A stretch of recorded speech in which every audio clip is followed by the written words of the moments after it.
Bun venit la Ziua se apropie. Trăim vremuri foarte dificile. După 2 ani de pandemie, un război a izbucnit în Ucraina, în inima Europei. Iar acesta a adus o criză a energiei, o criză a economiei și o criză alimentară. În această lume volatilă, instabilă, Uniunea Europeană trebuie să găsească noi parteneri, noi aliați stabili. Poate fi Israel o țară stabilă în vremuri dificile și un partener stabil pentru Europa?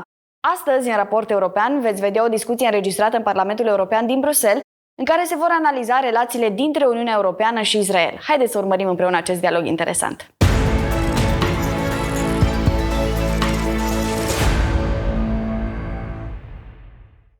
So we'll live in a very difficult times. After 2 years of pandemic, a war broke out in Ukraine, in the heart of Europe, bringing energy crisis, humanitarian crisis and food crisis. In this very volatile world, very unstable world, the European Union also needs to find a new partner, a new stable ally. And which country, if not Israel, that demonstrates to be a stable country in a very difficult area and to be a proper partner also during difficult time. So we will discuss today in this European report program the relationship between EU and Israel. And today we are our guest, Lucas Mandl, a member of the European Parliament from Austria. Welcome. Thank you for having me. And welcome back, Thomas Sandel, European Coalition for Israel. So let's start with Mr. Mandl. Last week, the President of the European Parliament, Metsola, visited Israel and spoke also in front of the Knesset, the Israeli Parliament. And in 2 weeks' time, also Ursula von der Leyen will go to Israel. What changed? What happened that Israel is becoming a very attractive area, a attractive state for the visit of a high-level officer of the European Union? Thank you again for having me. Well, what you just have explained is the thing that should be the normal, actually. Yeah. And what we experienced during these last weeks is a very positive development. Roberta Metsola, as the President of the European Parliament, speaks on behalf of the people of Europe, of the European Union citizens, because the Parliament is the citizens' house. And of course, also the visit of the Commission's President, of Commissioner Vaheli several times, and especially the exchange of parliamentarians who represent the people from different sides. I have the privilege to head the Transatlantic Friends of Israel, which is an interparliamentary group here in the European Parliament. This is all of utmost importance. Roberta Metsola also visited Yad Vashem, and I'm sure also the others will commemorate the victims of the Holocaust, the Shoah, which is of utmost importance for me as an Austrian and for all Europeans. It's so important that we strengthen our ties with our most important allies, especially in these crucial times we live in today, due to war on European soil and many other tensions on the planet. And it's clear that Israel is in the Middle East our only partner with democratic structures and rule of law values oriented on the so-called political West, on the part of the free world. And this is why we have to stick together and figure out more and more in what fields we can work together. Of course, Israel is a security provider. This is something we should always emphasize and understand and cooperate also in that field. But there are many other fields like innovation, like academia, like even tourism, where the ties between Europe, the European Union and Israel, but all Europe and Israel should be strengthened, and this is what each and every level of European Union representatives should contribute to. That's very interesting, because you touch a very crucial topic, the innovation, because during the pandemic we have seen that probably we, as a European, we moved some strategic production to China that demonstrate not to be a reliable partner for Europe. So that's also Israel can play a very important role on this. Yeah, reliability, this is exactly it. What you have just mentioned, we have a globalized economy, a globalized world in some respect. We have not everywhere the same approach to human dignity or individual freedom, which is the core part of the values we try to conduct here in Europe and in parts of the free world. So reliability in these connections all over the world is so important. And obviously, over many decades, Israel has been a reliable partner in that field. And what we seek for as European Union, as you have mentioned, innovation and outsourcing, what we seek for is what's called strategic autonomy, which is not only a military thing, it's not only a security thing, but for the most part, it's a question of supply chains. It's a question of being able to help oneself during a crisis, as we had the pandemic, as we have war now, as we face, unfortunately, probable hunger crisis, starvation in fall and winter. We have to prepare for that and for the things that will be caused by that, like a new migration crisis from Northern Africa. This is of utmost concern at the moment, and for all these issues, nobody is able to help himself or herself alone. We have to act jointly with reliable partners, and Israel is in all these fields a truly reliable partner. Thank you very much. Very interesting. So we have seen that Israel is considered a reliable partner.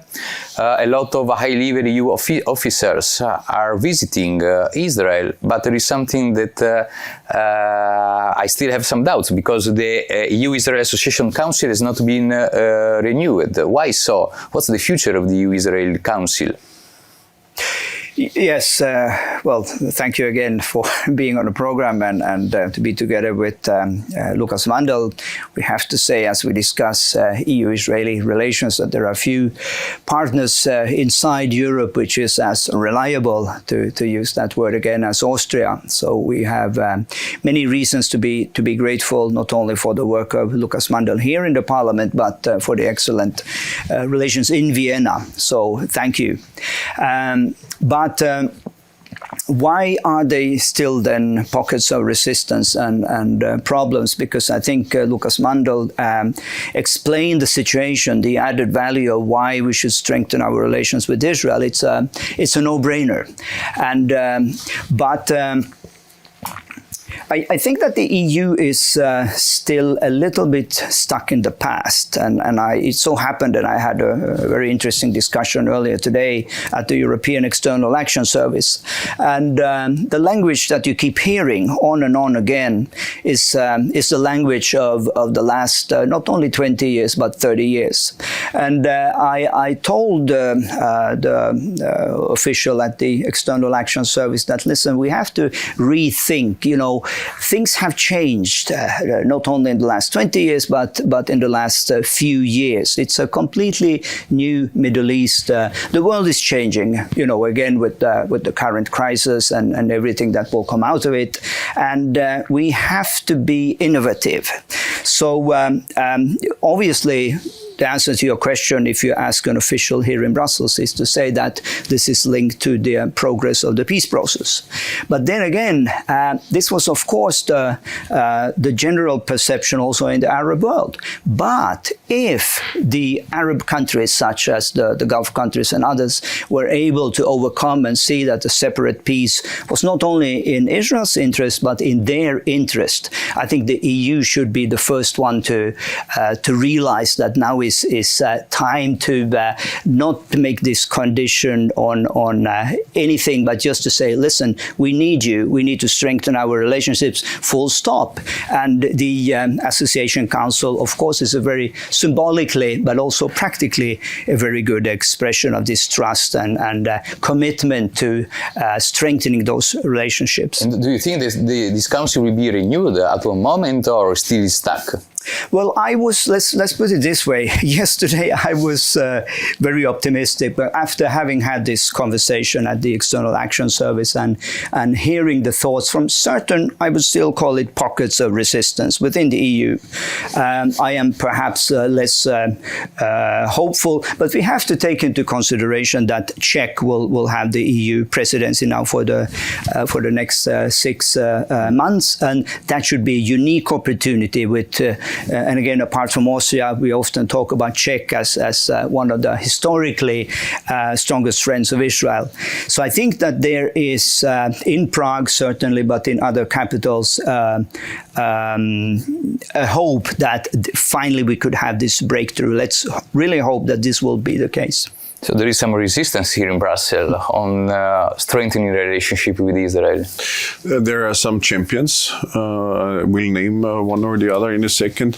And unfortunately, as we can see, there is some resistance, because otherwise we would already have not only again reconvened the Association Council, but we would also already have a new association agreement, because the association agreement with Israel is very much outdated. It was before the severe crisis of our times, before the finance market crisis, before the migration crisis when it comes to Europe, before the pandemic, before the war on European soil now, before this understanding of digitalization and artificial intelligence we have now, before the era of so-called hybrid warfare and disinformation and foreign interference, as we call it in the European Parliament. So there are so many fields we would have to cover with a new association agreement with Israel, that it's really, really timely to convene.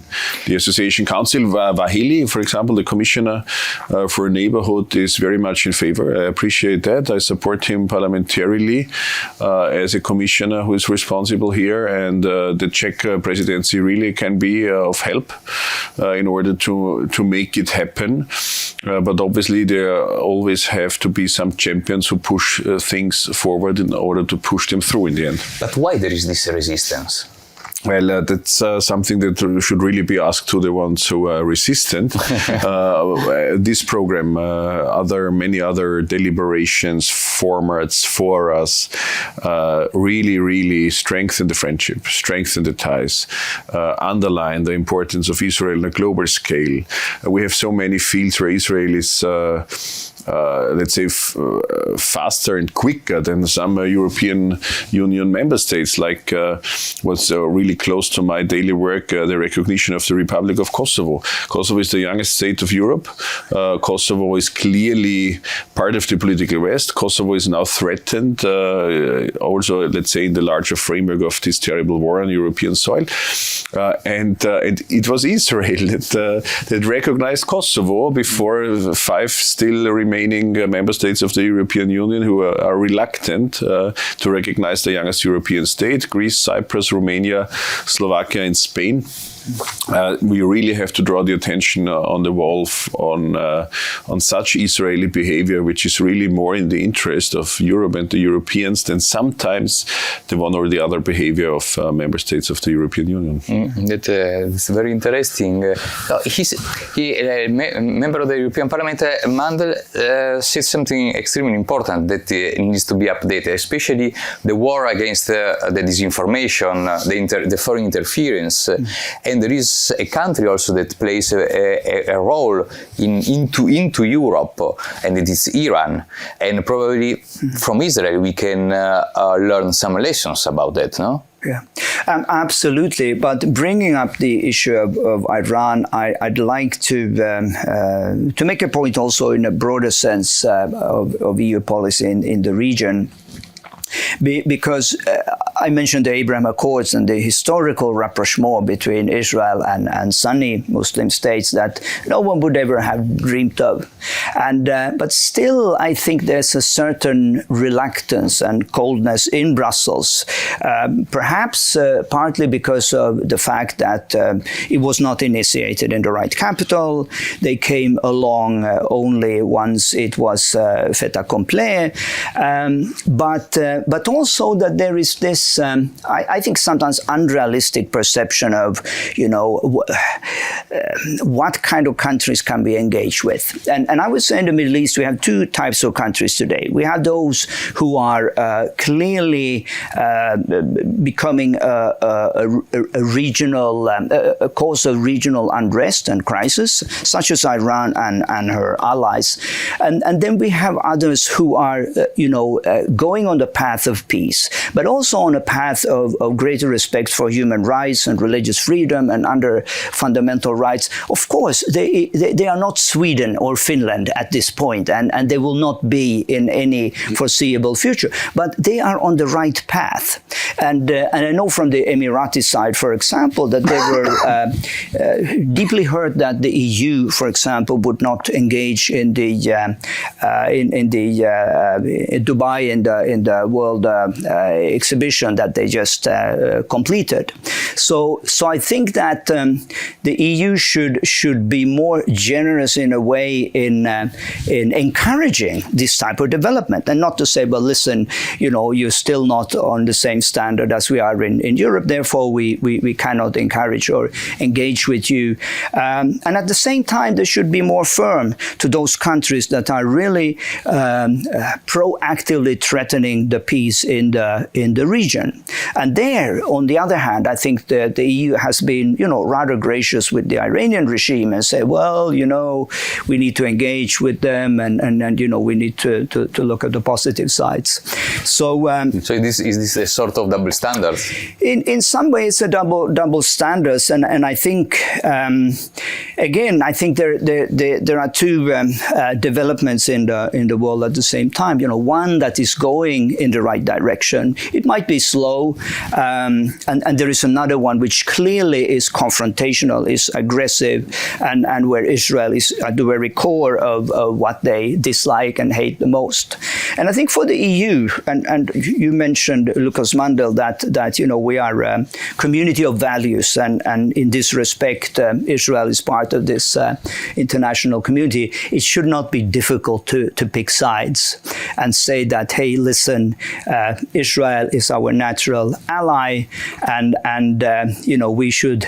There should be no if and when and how, but to say, we need Israel, and we should acknowledge and celebrate Israel in Europe in a much stronger way. Do you agree? I agree. I guess it's clearly the case that the Iranian behavior is unacceptable when it comes to Israel, when it comes to anti-Zionism, which is part of anti-Semitism and something that must remain unacceptable in each and every sphere and on each and every level. And when you look at the region, Hezbollah, Hamas, the various terrorist organizations who threaten not only Israel, but the whole idea of the political West, of the values, before mentioned values, democracy, rule of law. And there were some steps forward in the last years in some member states like Germany and Austria, by the way, condemning, for example, Hezbollah in its entirety as a terrorist organization. Just imagine, in my philosophical view, a terrorist organization which would claim to have also a political arm is even more dangerous than one without a political arm. So what would that be to make it, to distinguish here? It was a wrong approach in the past, and we have to ban. It's a wake-up call. Also, this war on European soil is a wake-up call. We have to ban each kind of let's say, hatred, hate ideology, nationalism, let's say, conflicts to irrational issues like ethnicity or religion or whatever, and especially we have to ban each kind of anti-Semitism. Because when we talk about foreign interference, when we talk about disinformation, when we talk about what conspiracy theories do to our societies, they are extremely harmful. They divide us. They divide even families, friendships. They Absolutely. Cause division in our societies. Then we also know, and we have to consider, that over centuries, in a very, very harmful and destructive way, anti-Semitism came along with conspiracy theories. So this method is really poisoning our societies and even children when it comes to textbooks in Palestinian areas and so on. So, or in let's say, Palestinian communities. This is it, what we have to confront, as we have all to see this picture in its entirety in order to confront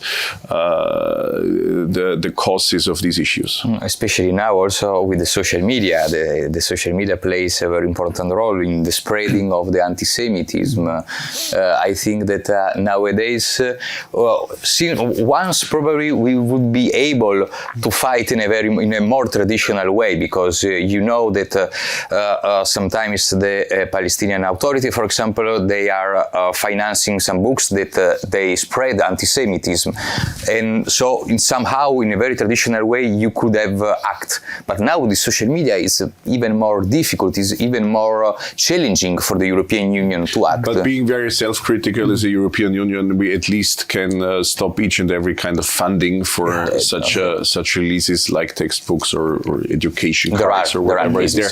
But of course, social media is in some way it's also good. It has some good aspects for our societies and individuals.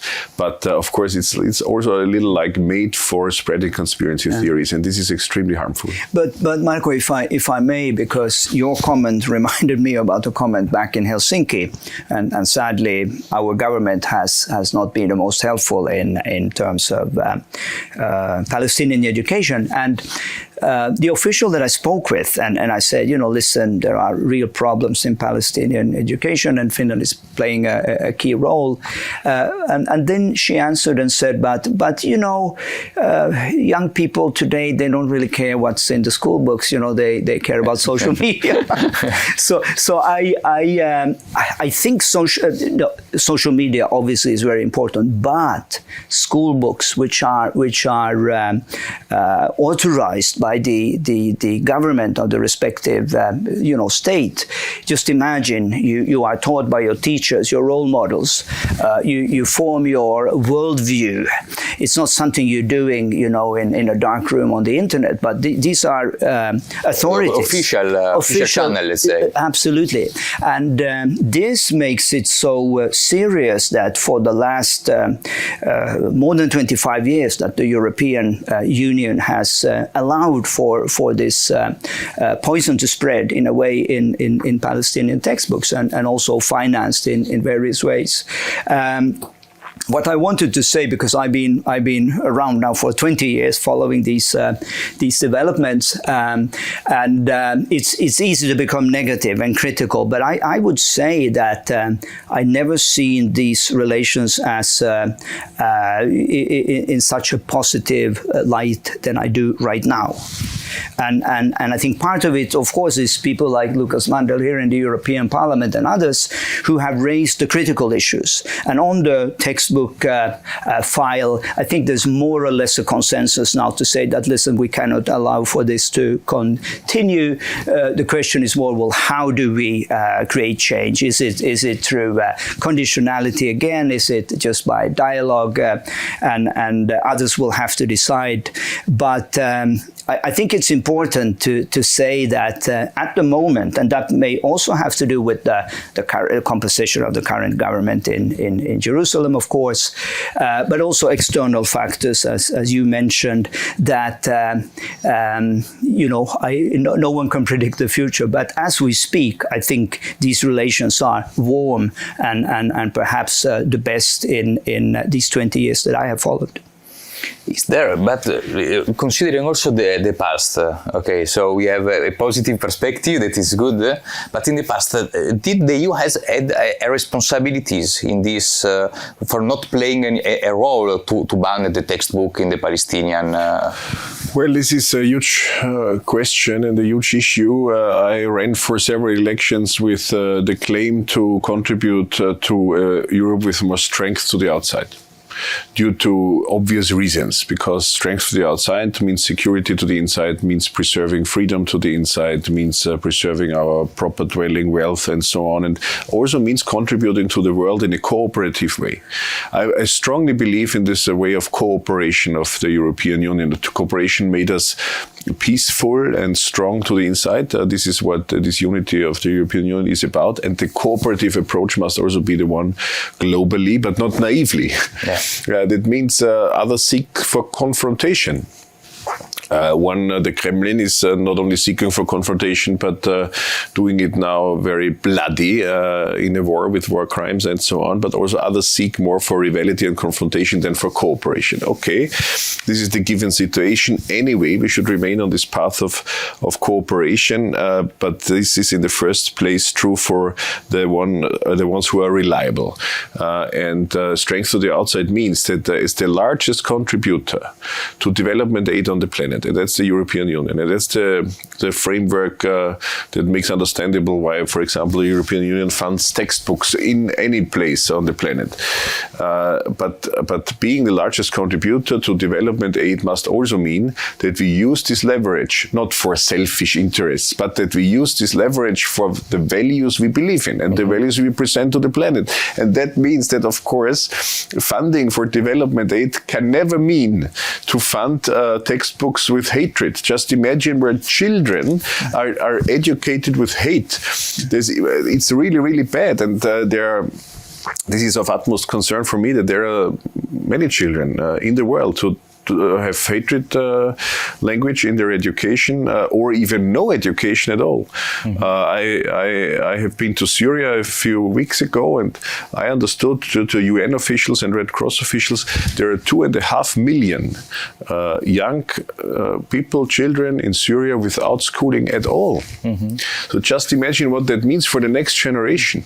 We are trying to preserve peace and freedom and to achieve peace where it's not given. But in some places, children grow up, become youngsters, become adults, and without education, they don't have much opportunities. And then in the next generation, we will again see, hopefully not, we have to work against that, but we have the risk that we will again see violence and so on, terrorism. So we really, really have to do our utmost to provide development aid. This is, let's say, the conclusion of it, but with a positive meant political leverage to contribute to the values. With a special focus in the next generation, I totally agree. I was personally as well in Syria, and I remember that some psychologists told me that there have been children, they grow up seeing public torture, violence every day, and without no education, they will grow up with a different mentality. So there is a need for the European Union probably to step in and to fight, because in certain environment also there is the spread, as we said before, about the anti-Semitism, the spreading of anti-Semitism in school, in the textbooks, etc. And this will be the next leaders of the future, and we cannot allow that the leaders will be anti-Semitic. I completely agree, and I think responsibility for such an important actor in humanitarian aid around the world is a key word. And again, I think in this program sometimes we can be even overly critical of the European Union, but of course this is the other side. I mean, all the good things that they're doing and spreading around the world, and but the equation is quite simple. I mean, Israel is a partner in this tikkun olam, as they say in Jewish tradition, healing the world, and this is my hope, and I know that Lucas Mandel shares that hope, that Israel and the EU would become even closer. So, with this hopeful sentence, we finish this European Report edition for this month. Thank you very much, Lucas Mandel and Thomas Sender, for this extremely interesting discussion.